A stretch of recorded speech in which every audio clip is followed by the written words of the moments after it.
Class 12 এর 2025 এ class 12 এ এবং class 11 এর পুরো সিলেবাসকে সেমিস্টার ওয়াইজ ভাগ করা হয়েছে। কিছু নতুন টপিক এখানে যেরকম এসেছে সেই রকম প্রত্যেকটা সেমিস্টারে প্রত্যেকটা ইউনিট আলাদা আলাদা ভাবে উল্লেখ করা হয়েছে এবং কিছু নতুন টপিক এখানে সংযোগ করা হয়েছে, যেমন আর্টিফিশিয়াল ইন্টেলিজেন্সি, ই কমার্স, এগুলো আমরা নতুন দেখতে পেয়েছি, যেগুলো আমরা ক্লাস 11 এবং 12 আগে ছিল না।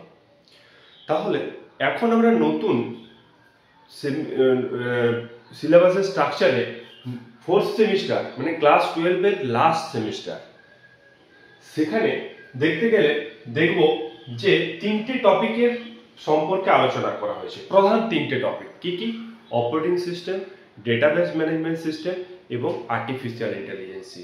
এইগুলো সম্পর্কে আমাদের সঠিকভাবে এবং ভালোভাবে ধারণা তৈরি করতে হবে।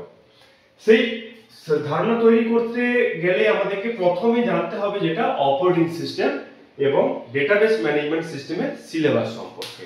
আজকে এই ভিডিওতে আমরা ডেটাবেস ম্যানেজমেন্ট সিস্টেম এবং অপারেটিং সিস্টেমের সিলেবাস সম্পর্কে জানব। সিলেবাস বলতে গেলে এই সাবজেক্টগুলোতে আমরা কি শিখব এবং কেন শিখব, এই জিনিসটা সম্পর্কে আমরা আলোচনা করব। তো ক্লাস 12 এর ফোর্থ সেমিস্টারে যতগুলো টপিক আছে, মানে এই তিনটি প্রধান টপিক নিয়ে পরপর এই ফোর্থ সেমিস্টারের লেকচার আমি আপলোড করে যাব। এই লেকচারগুলো নতুন সিলেবাসে যারা পরীক্ষা দেবে এই বছর উচ্চ মাধ্যমিকের ফোর্থ সেমিস্টার, তাদের যেরকম সাহায্য করবে, এবং যারা কম্পিউটার সায়েন্স এবং কম্পিউটার অ্যাপ্লিকেশন নিয়ে পড়াশোনা করছে অন্য আদার্স অন্য আদার্স ক্লাসে, তারাও এখান থেকে শিখতে পারবে প্রত্যেকটা টপিক, যেটা কমন টপিকগুলো ফোর্থ সেমিস্টারে আছে। কারণ সায়েন্স এবং অ্যাপ্লিকেশন দুটোতেই এই কমন টপিকগুলো দেওয়া হয়েছে, যেমন operating system, database management system. তাহলে দেখা যাক, প্রথমে আমরা যদি অপারেটিং সিস্টেম সম্পর্কে আলোচনা করতে যাই যে অপারেটিং সিস্টেমে কি আছে। অপারেটিং সিস্টেমে ইন্ট্রোডাকশন অফ অপারেটিং সিস্টেম, বা যেটাকে বাংলায় বলা হচ্ছে অপারেটিং সিস্টেমের সূচনা। এখানে কি বলা হয়েছে? এইখানে অপারেটিং সিস্টেম কাকে বলে, অপারেটিং সিস্টেমের ফাংশন কি, মানে অপারেটিং সিস্টেম আমাদেরকে কোন কোন ভাবে, মানে কি কি ভাবে হেল্প করেছে, যে অপারেটিং সিস্টেম ছাড়া আমরা কি কি চালাতেই পারি না, এইগুলো সম্পর্কে অপারেটিং সিস্টেম এর সূচনা বা ইন্ট্রোডাক্টরি সেকশনে আলোচনা করা হয়েছে। আবার এখানে আমরা দেখতে পাবো যে বিভিন্ন টাইপসের অপারেটিং সিস্টেম, যেমন batch processing, batch operating system, multi programming operating system, multi processing operating system, multitasking operating system, এরকম বেশ কয়েক ধরনের অপারেটিং সিস্টেম আছে, সেগুলো সম্পর্কে ধারণা আমাদের তৈরি হবে। এই অপারেটিং সিস্টেমগুলো আমরা কিভাবে ইভ্যালুয়েট হয়েছে, মানে অপারেটিং সিস্টেমের হিস্ট্রিটা যদি আমরা দেখতে চাই, যে প্রথমে কোন টাইপের অপারেটিং সিস্টেম ব্যবহার হতো, তারপর ধীরে ধীরে ধীরে ধীরে সেই ডিসঅ্যাডভান্টেজগুলোকে সরিয়ে অ্যাডভান্টেজ নিয়ে এসে নতুন নতুন টাইপের অপারেটিং সিস্টেম আমাদের নিজেদের কাজের সুবিধার জন্য নিয়ে আসা হয়েছে, সেগুলো আমরা স্টেপ বাই স্টেপ জানবো। তারপর আমরা জানবো অপারেটিং সিস্টেমের গঠন সম্পর্কে। গঠনে দেখতে গেলে আমরা কি দেখতে পাবো? অপারেটিং সিস্টেমের গঠন যদি আমরা দেখি, তাহলে অপারেটিং সিস্টেম কোথায় থাকে, কিভাবে কাজ করে, অপারেটিং সিস্টেমের আমাদের কম্পিউটার সিস্টেমের মধ্যে অপারেটিং সিস্টেম কোথায় থাকে এবং কিভাবে কাজ করে, এটা আমরা অপারেটিং সিস্টেমের গঠন থেকে জানতে পারবো। এবং এর লেয়ার ওয়াইজ স্ট্রাকচারটা, যে কোন লেয়ারে অপারেটিং সিস্টেম কাজ করে, তার আপার লেয়ারে কি আছে, লোয়ার লেয়ারে কি আছে, এইগুলো আমরা অপারেটিং সিস্টেম অর্গানাইজেশন থেকে জানতে পারবো। এরপরে আসছে প্রসেস ম্যানেজমেন্ট। প্রসেস জিনিসটা কি? যে প্রোগ্রাম যখন রান করে, মানে এক্সিকিউশন টাইমে যায়, তখন সেটাকে প্রসেস বলা হয়। তাহলে প্রোগ্রামটা কি? প্রোগ্রাম আমরা সেট অফ ইনস্ট্রাকশন যেগুলো আমরা কম্পিউটার সিস্টেমে দিয়ে থাকি, সেগুলোকে প্রোগ্রাম বলা হচ্ছে। এবং ওই প্রোগ্রামটাকে যখন সিপিইউতে রান করানো হচ্ছে বা রান করছে, তখন ওই প্রত্যেকটা প্রোগ্রামকে আমরা প্রসেস বলতে পারি, কারণ তখন রান টাইম মানে অ্যাক্টিভ পজিশনে চলে আসছে সেই প্রোগ্রামগুলো, তখন সেগুলোকে আমরা প্রসেস বলতে পারি।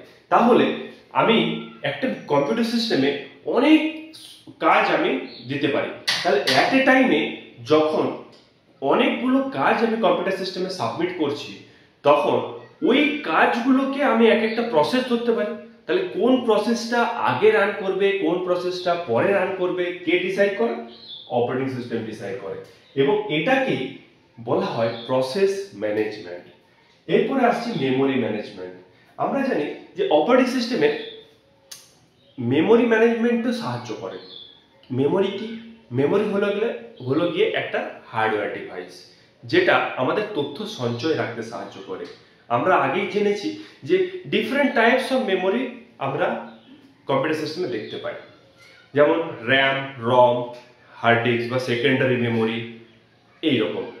ঠিক আছে, তাহলে কোনো ডেটাকে মেমোরির কোন জায়গায় স্টোর রাখবে, আবার ওই জায়গা থেকে মানে ওই মেমোরির ওই অংশ থেকে কখন ডেটাটাকে ফেচ করে আনবে, সেটা কার রেসপন্সিবল? অপারেটিং সিস্টেম তার জন্য রেসপন্সিবল। সেটাকে বলা হচ্ছে মেমোরি ম্যানেজমেন্ট। এই হলো গিয়ে আমরা অপারেটিং সিস্টেমের স্টেপ বাই স্টেপ প্রত্যেকটা টপিকের ইন ডিটেলস আমরা আলোচনা করব সিরিজ অফ লেকচারে আগামী ক্লাসগুলোতে। এরপর আমরা দেখে নিই ডেটাবেস ম্যানেজমেন্ট সিস্টেমে আমরা কি কি সিলেবাসে দেখতে পাচ্ছি। ডেটাবেস ম্যানেজমেন্ট সিস্টেমের পরিচিতি মানে ইন্ট্রোডাকশন অফ ডিবিএমএস।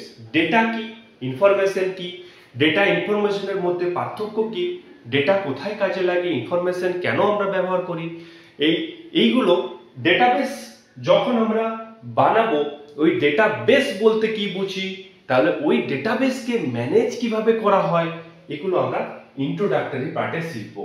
ডেটাবেস বলতে যখন কালেকশন অফ ডেটা, আমি এক জায়গায় অনেক ডেটাকে কালেক্ট করছি, ঠিক আছে, তাহলে বিভিন্ন ভাবে কালেক্ট করা যায়, বিভিন্ন ভাবে ডেটাকে সঞ্চয় করে রাখা যায়, যেটা আমাদের সুবিধা হয়, যাতে করে আমরা সঠিকভাবে ডেটাকে সংরক্ষণ করতে পারি, আবার আমাদের প্রয়োজনে সেই ডেটাগুলোকে ওখান থেকে ফেচ করতে পারি।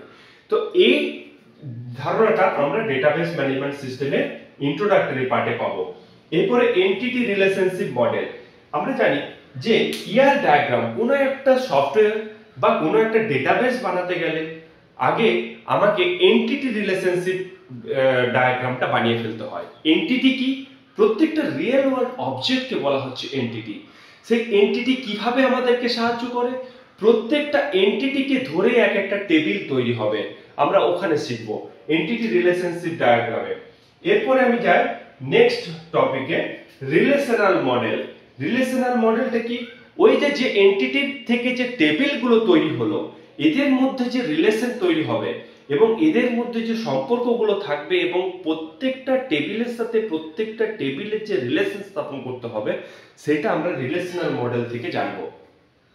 এখান থেকে আমাদের বিভিন্ন কি যে সম্পর্কে আমাদের ধারণা হবে, যেমন প্রাইমারি কি, সেকেন্ডারি কি, সুপার কি, ক্যান্ডিডেট কি, এগুলো আমরা রিলেশনাল মডেলের থেকে দেখতে পাবো।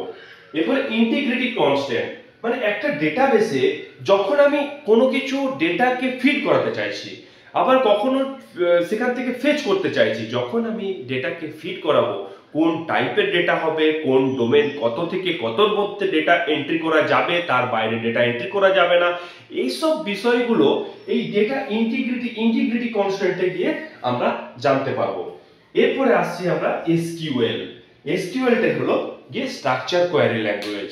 যে ল্যাঙ্গুয়েজটা থ্রু দিয়ে বা যে ল্যাঙ্গুয়েজটার সাহায্যে আমরা এই ডেটাবেস ম্যানেজমেন্ট সিস্টেমকে আমরা ডেটাবেস বানাতে পারবো, ডেটাবেসকে অ্যাক্সেস করতে পারবো, মানে ডেটা ক্রিয়েট করতে পারবো, ডেটাবেস ক্রিয়েট করতে পারবো, ডেটাবেস ম্যানিপুলেট করতে পারবো। এই জন্য বিভিন্ন ল্যাঙ্গুয়েজ যেমন DML, DDL, data definition language, DML, data manipulation language, এইগুলোর সাহায্যে আমরা এসকিউএল ব্যবহার করে, স্ট্রাকচার কোয়ারি ল্যাঙ্গুয়েজ ব্যবহার করে ডেটাবেসকে ক্রিয়েট করব এবং ওই ডেটাবেস থেকে আমাদের প্রয়োজন মাফিক আমাদের যতটুকু ডেটা প্রয়োজন হবে সেই ডেটাটাকে তুলে আনতে পারবো। তাহলে এই এসকিউএল এ আমরা কি শিখবো? এসকিউএল এর বিভিন্ন সিনট্যাক্স শিখবো, কিভাবে ডেটাবেস তৈরি করতে হয়, ডেটাবেস থেকে কিভাবে ডেটা ফেচ করে আনতে হয়, আবার ওই ডেটাবেসে নতুন ডেটা কিভাবে এন্ট্রি করতে হয়। ঠিক আছে, এই হলো গিয়ে আমাদের অপারেটিং সিস্টেম এবং ডেটাবেস ম্যানেজমেন্ট সিস্টেম, এই দুটো টপিকের ডিটেল সিলেবাস ডিসকাস আমি এখানে করলাম। এরপরে নেক্সট যে ক্লাসগুলোতে আমরা দেখব, আমরা প্রথমে অপারেটিং সিস্টেম শুরু করব, অপারেটিং সিস্টেমের পর আমরা ডেটাবেস ম্যানেজমেন্ট জানবো, তারপর আরেকটা নতুন টপিক সম্পর্কে আলোচনা করব, সেটা হলো আর্টিফিশিয়াল ইন্টেলিজেন্সি। তাহলে এই নেক্সট ক্লাসে আমরা অপারেটিং সিস্টেমের ইন্ট্রোডাকশন অফ অপারেটিং সিস্টেম সম্পর্কে জানবো। Thank you.